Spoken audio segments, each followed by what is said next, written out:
Welcome to Juris Destiny Academy, the podcast where law school entrepreneurs learn how to tap into their divine given destiny.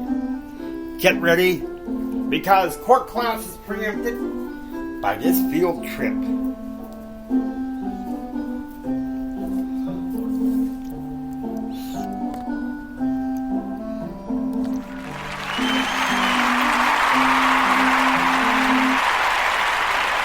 Hey folks, I'm glad you're here to enjoy this field trip.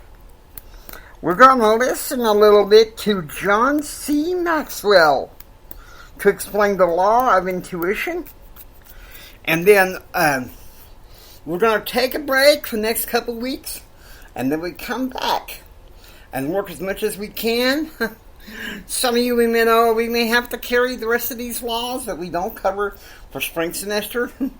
You got summer school. I can hear somebody go, "Aw, well, too bad." Here comes Dr. John C. Maxwell. I can win. The eighth law is the law of intuition.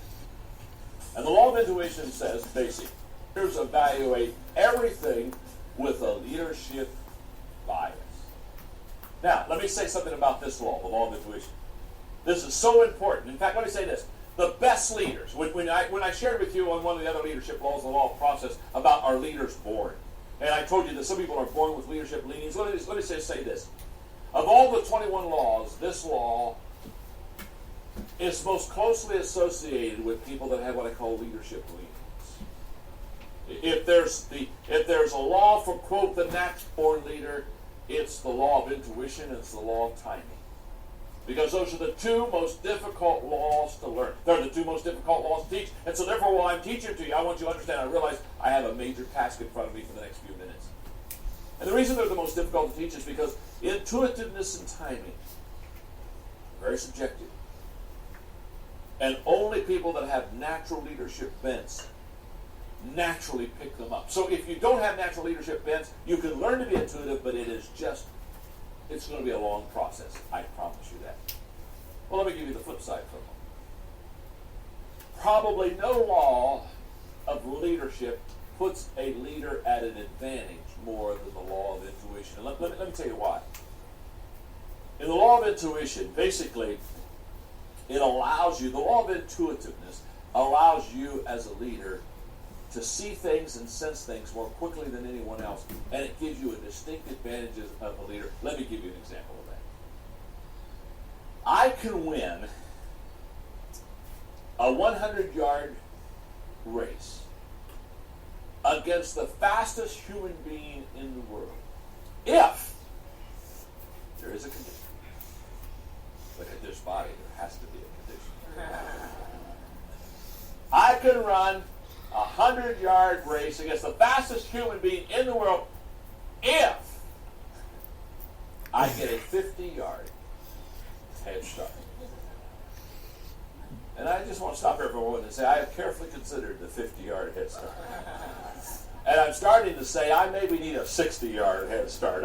And you say, well, of course you can win the race. Of course you can win the race if you have a 50-yard head start. It's the whole point of the law of intuition. You know what the law of intuition is? The law of intuition gives you a head start on everybody else. In other words, it allows you to win the race. The fastest person doesn't win the race in leadership. It's the person who got started quickest. Understand that. And the law of intuition gives you what I call the leadership jump start. It allows you, it allows me to get going before anyone else can get going, and therefore we get to the finish line first. And somebody says, well, how did you get to the finish line? Are you the fastest? No, I'm not the fastest. It's not the fastest, it's the first in leadership. And what you have to understand is the law of intuition allows you to be first. So, let me see if I can do a good job teaching this law. The first statement I want to make is this one. In intuitiveness, in intuition, it's important for you to understand who you are, because in the area of intuitiveness, here's the way this works. Who you are determines what you see. In other words, If I'm a leader, I see everything through leadership eyes. If I'm a navigator, I see everything through a navigator's eyes. In other words, you and I see not what is, we see by who we are. Classic example is that every once in a while I'll do something that's way out of my gift zone, just for an experience. I had a wonderful friend who loved nature. And I remember we used to go on hikes together. His name was Paul. And Paul would say, "Oh my goodness, did you see that bird? Did you see that crowd?" And he'd talk about all these things, and no, I didn't see it. I didn't see it. Well, Paul said, "It was right there. It was right over there. Didn't you see it?" No, I didn't see it. Why did Paul see all of nature and I didn't see a lot of nature? Because intuitively, that's who he is. He's a nature. I'm just a Mr. Magoo walking through the field, not having a clue what's who you are determines what you see. For example, my gift is communication. I do communicating almost every day of my life. And so whenever I have to communicate, whether it's in training sessions like this or in major auditoriums and stadiums across the country, it doesn't matter. I'm not nervous. To be honest with you, I just don't get nervous. People say, "Well, are you uptight?" No, I'm not uptight. I'm going to go out and do what I love to do with people I love to do it with. And I'm going to have a great time. And so I enjoy it. Why? Why? Because it's my gift.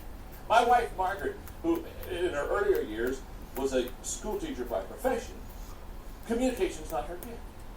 And I always hate it when somebody, because they say, "Well, would you come and speak to us?" Ask Margaret to come and speak to us, because if they ask Margaret to come and speak to them, I know what's going to happen. She's going to come to me. She's going to say, "John, they want me to speak over. What should I say?" Now, let me just stop here for a moment. If you don't know what to say, communication is not your gift. What do I say?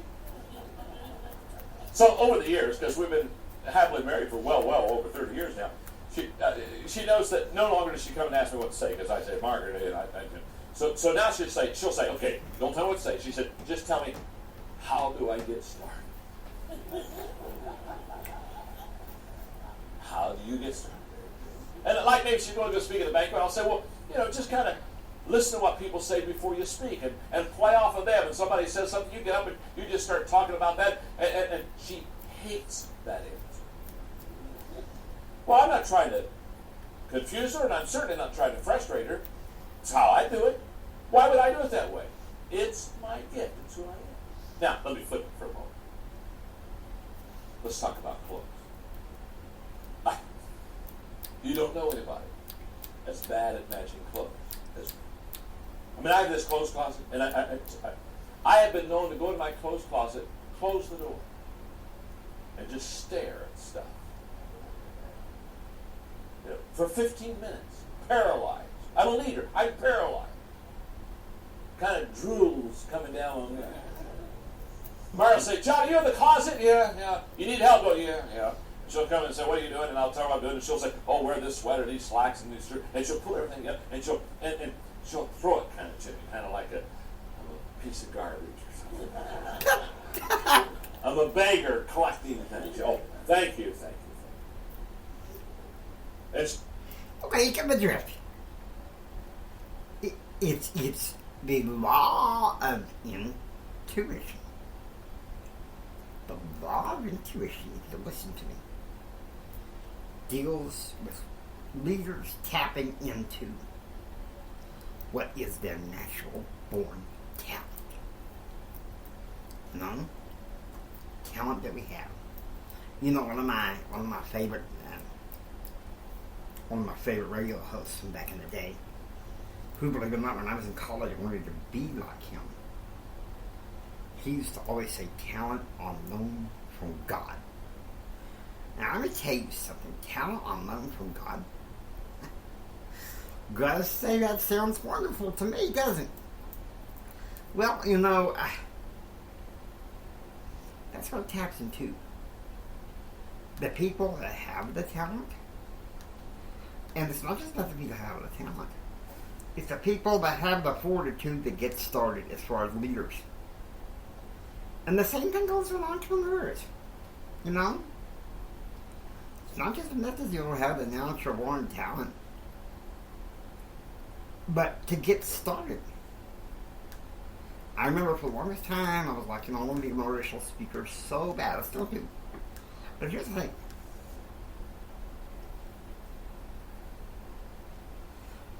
I didn't know how. And someone suggested, the world of podcasting. I thought, well, okay, nothing venture, nothing gain.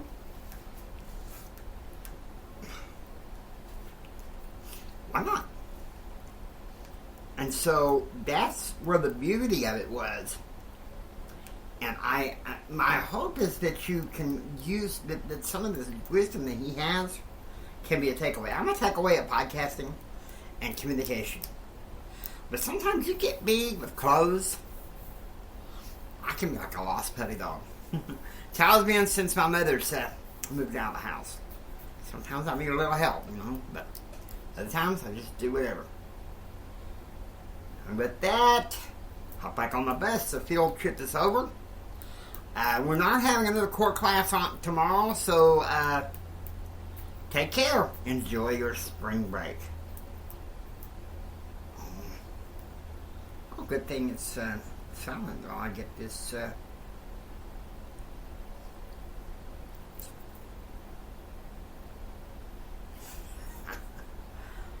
Funny when you're trying to get technology to do something. Doesn't necessarily always do what you want it to do. So,